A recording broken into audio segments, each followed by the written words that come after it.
वेङ्कटेशो वासुदेवः प्रद्युम्नो मितविक्रमः सङ्कर्षणो निरुद्धश्च शेषाद्रिपतिरेव च।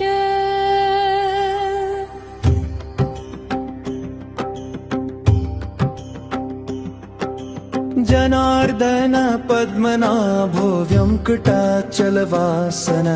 सृष्टिकर्ता जगन्नाथो माधवो भक्तवत्सलः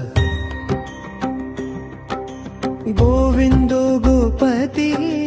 कृष्णकेशवो गरुडध्वज हराहो वामनश्चैव नारायणाधोक्षजः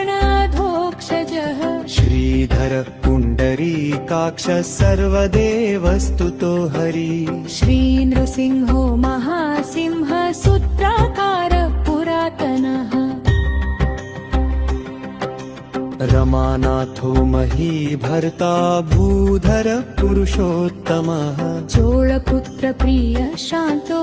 ब्रह्मादीनावरप्रदः श्रीनिधि सर्वभूतानां भयकृद्भयनाशनः श्रीरामो रामभद्रश्च भवबन्धैकमोचकः भूतावासो गिरावास श्रीनिवास श्रियपतिः अच्युतानन्त गोविन्दो विष्णुर्वेङ्कटनायकः सर्वदेवैकशरणं सर्वदेवैकदैवतम् समस्तदेवकवचं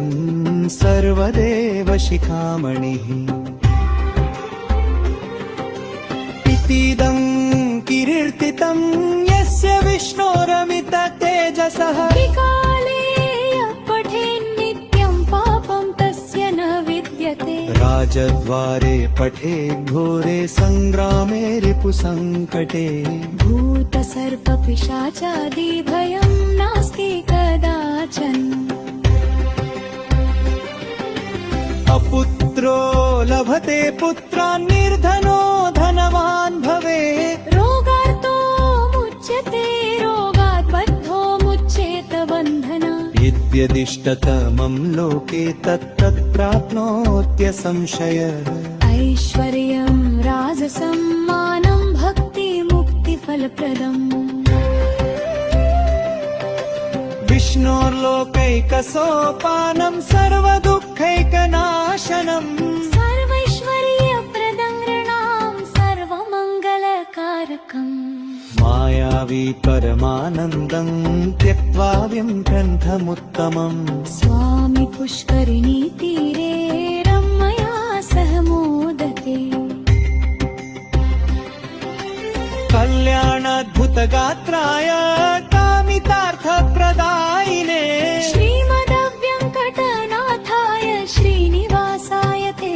नमः। व्यङ्कटाद्रिसोपं स्थानं ब्रह्माण्डे नास्ति किञ्चन